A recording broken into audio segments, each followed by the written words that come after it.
नमस्कार। मैं नीता सावंत नमस्कार, मैं नीता सावंत, समुपदेशक तथा अध्यापिका, श्री गोविंद बाल मंदिर माध्यमिक विद्यालय अंधेरी पूर्व या कार्यरत हूँ। व्यावसायिक वाटा प्रगतीच्या दिशा यह प्रादेशिक विद्या प्राधिकरण मुंबई आयोजित कार्यक्रम में आप सभी का सहर्ष स्वागत करती हूँ। इस कार्यक्रम में हम विभिन्न व्यवसाय से जुड़े हुए मान्यवरों से बातचीत करते हैं। वे हमें प्रत्यक्ष अनुभवों के आधार पर इस व्यवसाय की संपूर्ण जानकारी देते हैं। आज हमारे यहाँ आए हैं मिन्हाज मुंशी सर। सर नमस्कार। नमस्कार सर्वांना नमस्कार। नमस्कार सर। सर से बातचीत करने से पूर्व हम उनका संक्षिप्त परिचय लेते हैं। सर का पूरा नाम है मुंशी मिन्हाज और उनका शिक्षण है BA DHLS diploma in hearing language and speech. Sir समग्र शिक्षा जिला परिषद ठाणे या 13 साल से कार्यरत है और सर की हॉबी है hard working and gaining knowledge, जो सभी शिक्षकों के लिए बहुत ही महत्वपूर्ण है। सर आपका बहुत बहुत स्वागत है और हम अभी शुरू करते हैं बातचीत के लिए। स्पीच थेरापिस्ट यह करियर चुनने के पीछे आपकी क्या भूमिका थी? एक्चुअली कैसा है मैम, ये स्पीच थेरेपिस्ट जो कोर्स है, मैंने इसकी कोर्स से पहले मैंने स्टडी किया कि ये कोर्स क्या होता है, क्यों करना चाहिए और क्या हमको बेनिफिट है और सर्विसेज कैसे हमको प्रोवाइड करना है। तो मैंने स्टडी किया। मेरा एक फ्रेंड है, तो वो फ्रेंड ने मुझे बताया कि ये स्पेशल फील्ड है, बहुत अच्छी फील्ड है, इसमें तुम लोग आ जाओ, मतलब ये कोर्स वगैरह इस टाइप के होते हैं। तो उन्होंने बताने के बाद फिर मैंने ये कोर्स किया, तो मुझे काफी इंटरेस्ट आया और काफी डिफरेंट चीज है और डिफरेंट कोर्स है और इसमें काफी स्पेशल बच्चे हैं इंक्लूड होते हैं और ऑल एज वाले इंक्लूड होते हैं। मतलब स्पीच थेरेपी हर एक को नीड होती है, चाहे वो छोटे रहे या बड़े। तो फिर के बाद मैंने ये कोर्स करने के लिए चूज किया और मुझे इंटरेस्ट भी आया इसमें। बहुत ही महत्वपूर्ण बात आपने बताई कि आपने विचार किया, उसके बारे में सोचा। ये सोचना बहुत ही महत्वपूर्ण है। जो कोई भी हम कोर्स चुन लेते हैं तो किसी के बोलने से वजह से ऐसा नहीं करना चाहिए, खुद को जो अच्छा लगे उसके ऊपर ध्यान देना चाहिए। इन क्षेत्र में प्रवेश के लिए किन योग्यताओं की आवश्यकता है? क्या योग्यता चाहिए? जी, इसमें प्रवेश के लिए तो कैसे है, आई एम ए डिप्लोमा, मतलब मैंने डिप्लोमा किया, बट इसमें और भी हैं, डिग्रीज हैं, और पीजी भी आप कर सकते हैं, पीएचडी भी कर सकते हैं, मास्टर्स भी हैं और काफी डिफरेंट इसमें और भी कोर्सेस हैं। तो ये काफी डिफरेंट फील्ड है। मुझे लगता है बहुत कम इसका अवेयरनेस है, बहुत ही कम लोगों को इसकी जानकारी है। और बट ओवरऑल देखें तो it is a very best. Awareness नहीं है इसलिए लोग इधर आ नहीं पाते। बट अगर से हम देखते हैं डिफरेंटली कि हमको कुछ अलग सा करना है, जैसे अभी जनरली ओवरऑल देखते हैं इंजीनियरिंग है एवरीथिंग, तो इसका काफी अवेयरनेस है, लोग करते हैं, फिर बाद में प्रॉब्लम्स भी हो जाती हैं जॉब वगैरह के लिए। But it is a very best field कि हम इसमें अगर से और डिग्री होल्डर होते हैं और पीजी करते हैं तो बहुत सारी अपॉर्चुनिटीज हमको मिलेगी, इंडिया में, अब्रॉड में, एनीवेयर यू कैन गो। तो it is the best field. मैं ये बोलता हूँ कि अगर से आपके अंदर टैलेंट है, इफ यू आर इंटरेस्टेड, तो then you can come in that field. It is the very best field. व्यावसायिक शिक्षा संस्थान में प्रवेश कैसे प्राप्त कर सकते हैं, उसकी क्या प्रोसेस होती है? जी, अब इसमें प्रोसेस ऐसा होता है कि you need a 12th in science field, PCB, physics chemistry biology. इसमें जो एडमिशन प्रोसेस होते हैं, तो जस्ट अगर से आपको डिग्री करना है तो फिर just you go from with the entrance exam, entrance के थ्रू आप आ सकते हैं। तो एंट्रेंस में भी जैसे होता है कैटेगरीज वाइज आता है, जैसे आपका एमबीबीएस में नहीं होता, बीएमएस, बीडीएस, एवरीथिंग, फिजियोथेरेपी। उसके बाद फिर जो है ना आप एंट्रेंस में ये भी एक फील्ड चूज कर सकते हैं एज ए स्पीच थेरेपी। तो इसके लिए प्रवेश के लिए just you want a 12th in science category. Diploma तो अभी काफी वैल्यू भी कम हो गया है, और मैंने जो किया वो नियर अबाउट 15 ईयर्स बिफोर का है। तो बट अभी जो अवेयरनेस नीड है, तो you can go for the degree BSLP, bachelor in audiology speech language pathology, वो होता है डिग्री। उसके बाद फिर आप उसमें पीजी भी कर सकते हैं, PhD, वो आपके टैलेंट पे सब डिपेंड। तो बट बेसिकली मिनिमम भी हम करते हैं तो just to do a degree, तो your future will be bright and all that. ठीक। सर, तभी का प्रवेश प्रक्रिया और अभी की प्रवेश प्रक्रिया, इसमें कुछ फर्क है क्या, डिफरेंस है?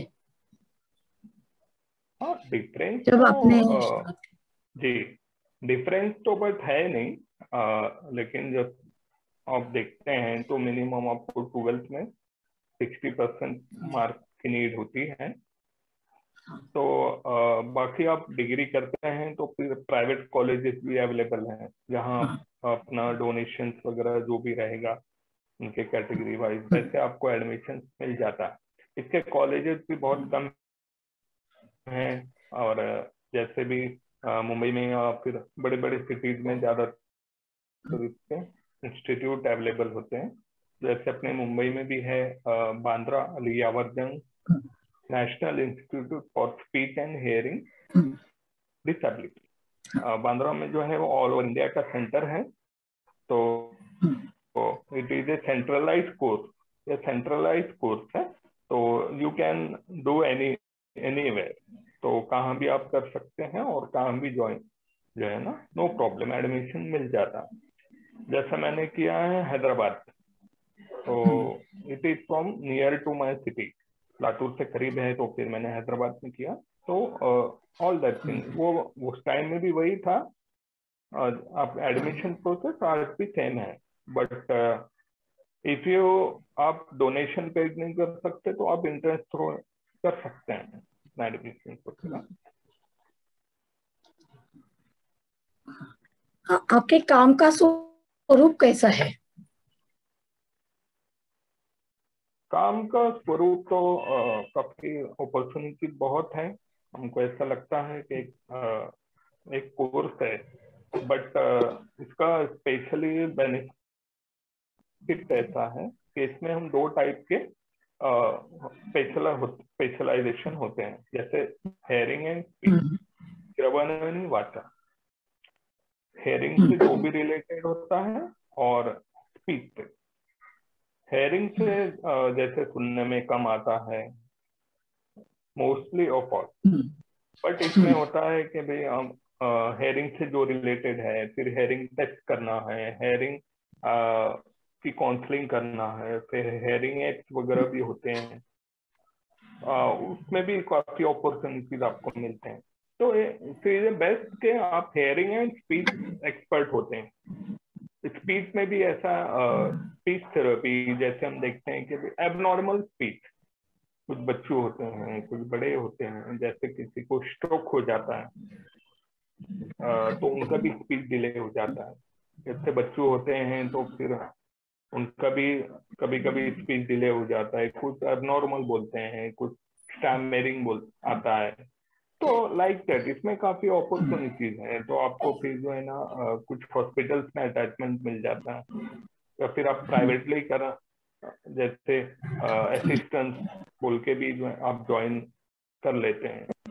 तो अपॉर्चुनिटीज आपको मिल जाता है काफी कंपनीज में, या फिर आप अब्रॉड भी जा सकते हैं। तो इट इज ए बेस्ट के जो है काम का स्वरूप, काम हेयरिंग एंड स्पीच के लिए आपको ज्वाइनिंग मिल जाता। जैसे मैं अभी जिला परिषद थाने में एज वाचक तज्ञ स्पीच थेरेपी करता हूँ। तो हम स्कूल विजिट करते हैं, तो जैसे जहाँ नॉर्मली बच्चे भी हैं वो भी स्पीच डिले हो जाते हैं, और स्पेशल बच्चे हैं जैसे उसमें मेंटल रिटार्डेशन आता है, हेयरिंग ना दे आते हैं, सुनने में कम आता है तो बोल नहीं पाते हैं, और फिर उसमें अलग अलग प्रकार के सब जो भी चाइल्ड हैं वो इसमें इंक्लूड होते हैं जिसका स्पीच डिले है। तो फिर उनको स्पीच थेरेपी के बारे में बताना है, काउंसलिंग करना, उनको थेरेपी देना। तो ये हमारा जो है ना काम का स्वरूप होता है। आपका व्यावसायिक विकास कैसे हुआ? व्यावसायिक विकास मैं वैसे एक्चुअली पहले बहुत बड़ा बिजनेस किया करता था उधर ही अपने लातूर में। वो बिजनेस आज भी है, मेरे डैड वगैरह उन सब लोग का फैमिली बिजनेस है। बट ऐसे हुआ, कुछ हालात आ गए, कुछ अपनी बातें बन गई, तो फिर मैंने सोचा कि कुछ अपना करना चाहिए। तो फिर मैंने सोच के कोर्स किया, फिर देखा, तो मुझे ऐसा लगा कि जिंदगी में मैं अपना अपना कुछ कर सकता हूँ, हो सकता है। तो ये all credit goes to my mother, my mom. मेरी माँ हमेशा मेरे लिए दुआ करती है और उनकी दुआएं आज मेरे साथ में है। वो काफी मेरे लिए चिंता करते रहते हैं। बट मैंने इतना इतना स्ट्रगल किया, इतनी मेहनत की और इतना नॉलेज गेन किया, बिकॉज जैसे मैंने बचपन से ही मैं अपना हार्ड वर्किंग लाइफ किया हूँ, तो मैंने उसी के साथ साथ इसी फील्ड में भी काफी हार्ड वर्क किया और नई नई चीजों को मैंने स्टडी किया, नई नॉलेज लिया, और ये फील्ड में जो है ना मैं आगे बढ़ता है। तो आज with the grace of God, तो I am very good and well, और मैं बहुत अपने आप से समाधान हूँ कि मैंने इस फील्ड में आया और ये फील्ड मैंने चूज की। तो मुझे ऐसा लगता है कि हर एक के अंदर जिद होना चाहिए, और दो बातें मुझे समझ में आती है, एक जिद और एक आपका इंटरेस्ट। कि आपके अपनी लाइफ में इंटरेस्ट होना चाहिए, आपकी अपनी जिंदगी में तो मैं क्या कर रहा हूँ, आगे मुझे क्या करना है, मैं करूंगा तो इसका बेनिफिट क्या होगा, मैं नहीं करूंगा तो इसका लॉस क्या होगा। तो हर एक को जो है ना अपनी जिंदगी में सोचना चाहिए जिंदगी के लिए, और वो जिद हो कि मैं ये चीज कर सकता हूँ और मैं अचीव कर सकता हूँ, तो श्योर आप ये जिद रखोगे कि I will achieve that thing, तो श्योर कि आप वो अचीव कर सकते हैं। मुझे ऐसा लगता है। सर, इस क्षेत्र में काम करते हुए आपको किन चुनौतियों से सामना करना पड़ा? कौन सी चुनौतियां आई? हाँ, अभी इस क्षेत्र में काम करते हुए तो जनरली पहले तो मैं जैसे कोर्स किया, फिर मैंने अपने जॉब के लिए निकला। कोर्स करते समय मैंने सारे स्टडी किया कि मैं अभी किस टाइप से अपना जॉब कर सकता हूँ, कहाँ कर सकता हूँ। तो फिर मैंने डायरेक्टली स्टडी किया, उसके बाद फिर मैंने सर्चिंग शुरू की। तो मैंने डायरेक्ट सर्चिंग शुरू की हॉस्पिटल पर। हॉस्पिटल्स एवरी मैक्सिमम तो ऐसा होता है कि every ENT doctor, ear nose throat जो डॉक्टर्स होते हैं, उनको जो है ना हम जो हैं वो कोर्स वालों का नीड होता है, बिकॉज हेयरिंग टेस्ट करने के लिए, श्रवण जाति। तो जिसको भी ईयर का प्रॉब्लम होता है, कान का प्रॉब्लम होता है, उसका ऑटोमेटिकली उसका हेयरिंग भी डाउन होता है। जब कान में कुछ प्रॉब्लम होता है आपको, तो वो हेयरिंग पे भी अफेक्ट करता है। तो फिर मैंने जॉब सर्च करने के लिए निकला। तो मेरे चाचा हैं, वो भी डॉक्टर हैं, रेडियोलॉजिस्ट हैं। वो उस समय जॉब किया करते थे प्रवरा मेडिकल कॉलेज लोनी, विखे पाटिल के। वो एमबीबीएस ऑलरेडी थे वहां पे, वो रेडियोलॉजी का जो है ना कोर्स पीजी कर रहे थे वहां पे। तो फिर मुझे बोले तू इधर आ जा, अपन देखते हैं कुछ। तो फिर मैं गया चाचा के यहाँ रहने लगा। फिर मैंने स्टडी किया, देखा तो वहां पे भी ऑलरेडी एक डिपार्टमेंट था, ऑडियोलॉजी रूम बोलकर डिपार्टमेंट था। फिर मैंने फिर वहाँ के एचओडी से मिला, ईएनटी। फिर वहाँ मुझे अपॉर्चुनिटी मिली, मैंने ज्वाइन किया। तो मेरा फर्स्ट जो है ना वो टाइम था, फर्स्ट जॉब थी मेरी। जब मैंने वहाँ किया जॉब तो मुझे पता चला कि एवरीथिंग, मतलब ये अपॉर्चुनिटीज है, हमारा ये वर्कआउट है। तो जैसा जैसा मैं आगे बढ़ने लगा तो मुझे एक्सपीरियंस गेन होने लगा, मुझे समझ में आने लगा। तब मुझे समझ में आया कि ये कोर्स में एक अपॉर्चुनिटी नहीं है, इसमें तो कई अपॉर्चुनिटी। तो बस हमको वो पता चले और वो हम कितना उसको अचीव कर सकते हैं, वो तो अचीव कर सकते हैं, वो हमारे ऊपर है, वो हमारी मेहनत पर।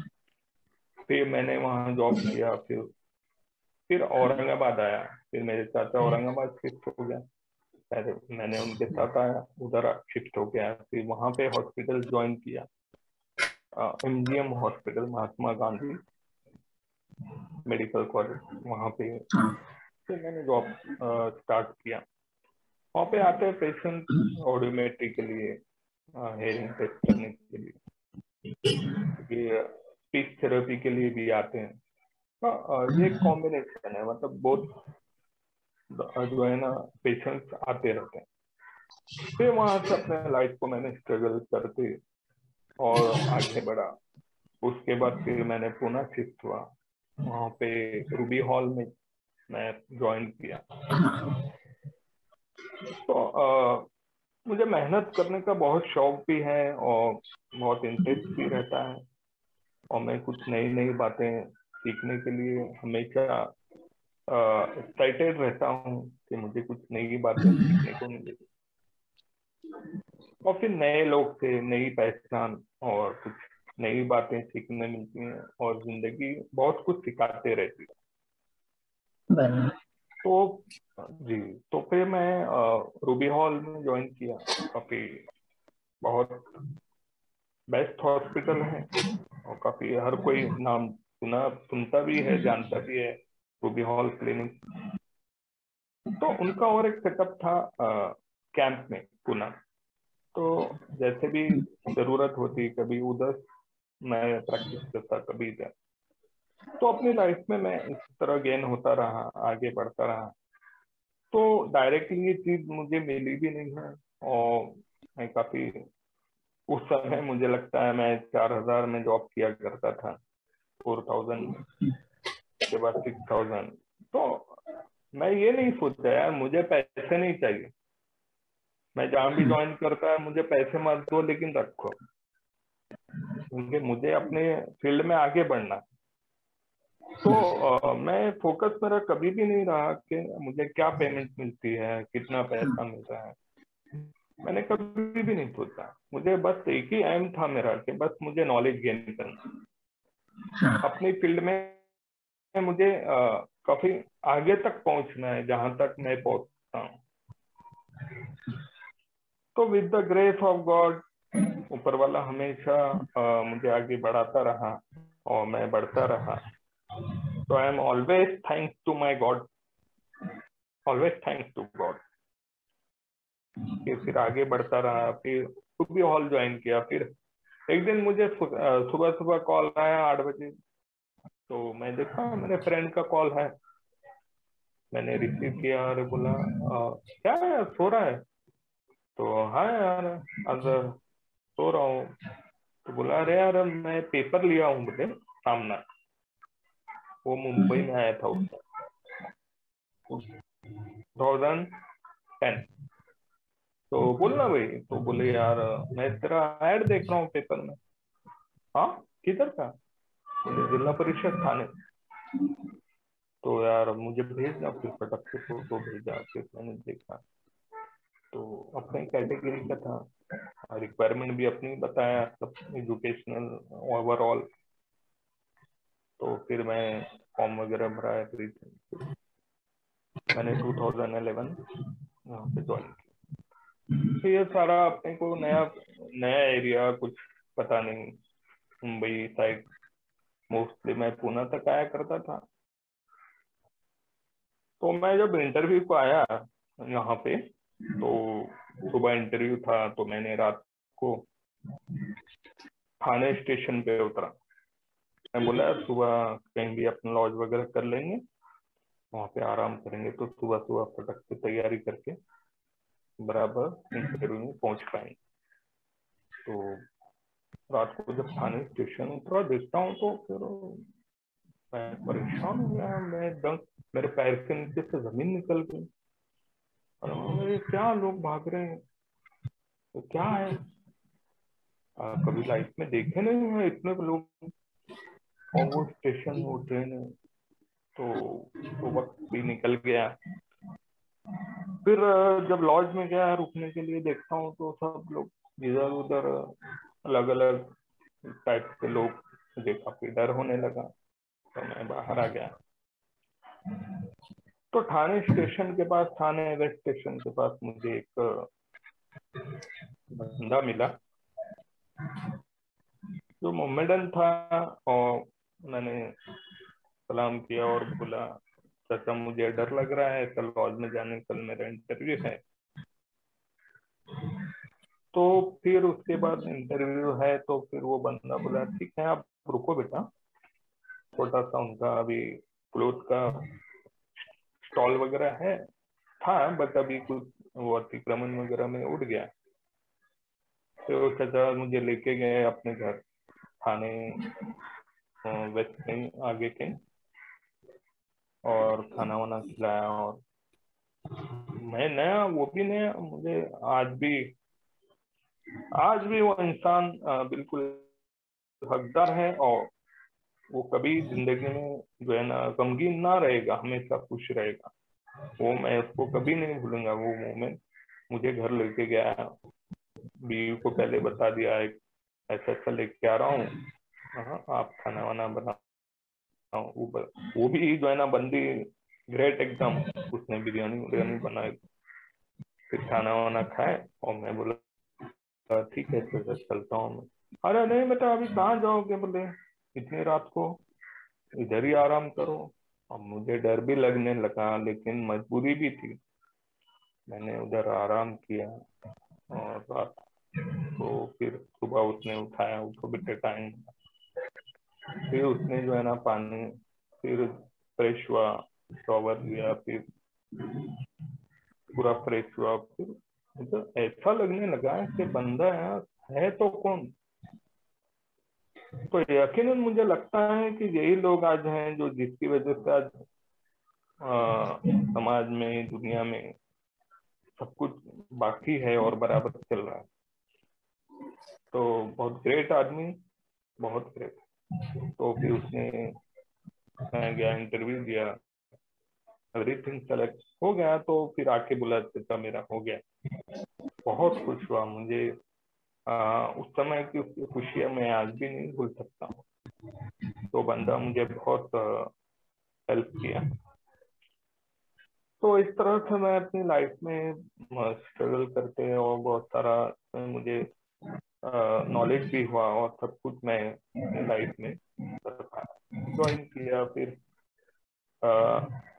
शाहपुर तालुका है मेरा, जहाँ पे मैं डेली अप डाउन करता हूँ, और मैं रहता हूँ कल्याण।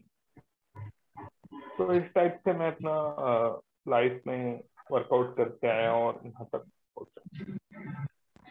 ओके। सर, जो छात्र इस क्षेत्र में अपना करियर बनाना चाहते हैं उनको आप क्या सलाह दोगे? जो छात्र इसमें कैरियर बनाना चाहते हैं, ऑलवेज वेलकम। बहुत अच्छा है। जो सिटी रीजन में रहते हैं तो उनके लिए तो और भी बेस्ट है, बट मैं ये बोलूंगा कि आप काफी हार्ड वर्क करें और जो है to should do degree, bachelor degree और पीजी। बहुत सारे अपॉर्चुनिटीज हैं और अब्रॉड में तो ऑलवेज वेलकम, आपको बेस्ट सैलरी एवरीथिंग सब मिलेगा। तो बट आज जो टाइम है, टाइम के साथ, टाइम की वजह से आप have to do bachelor degree, it is the best opportunity और बेस्ट है, यू कैन डू, करने में कोई बात नहीं। और एक मेडिकल कोर्स है तो it is the best opportunity, always welcome जो करना चाह। सर आप यहाँ बहुत अच्छी जानकारी दे रहे हैं, स्पीच थेरेपिस्ट के बारे में बहुत अच्छी बातें बता रहे हैं, इसलिए मैं विद्या प्रादेशिक प्राधिकरण मुंबई की ओर से धन्यवाद कहना चाहती हूँ। Thanks ma'am, very thanks. Sir धन्यवाद। Thanks ma'am. सभी छात्रों से मेरी विनती है कि विभिन्न करियर की जानकारी के लिए महाराष्ट्र शासन, यूनिसेफ और आसमान फाउंडेशन के संयुक्त रूप से बनाए गए महाकरियर पोर्टल पर जाना सुनिश्चित करें। करियर पोर्टल की लिंक डिस्क्रिप्शन बॉक्स में दी गई है। यह महाकरियर पोर्टल इयत्ता कक्षा 9वीं से 12वीं तक के छात्रों के लिए है, इसलिए दो बातें बहुत जरूरी है। एक है आपका स्टूडेंट आईडी कि जो स्कूल में आपको उपलब्ध हो सकता है, और दूसरा है पासवर्ड। पासवर्ड है 123456। आपको यह इंटरव्यू कैसा लगा हमें कमेंट करके जरूर बताइए। इंटरव्यू को लाइक करें, शेयर करें। अगर अपने अभी तक चैनल को सब्सक्राइब नहीं किया है तो जरूर सब्सक्राइब कीजिए। फिर मिलेंगे एक नए इंटरव्यू के साथ। धन्यवाद। सावधान रहे, सुरक्षित रहे। धन्यवाद।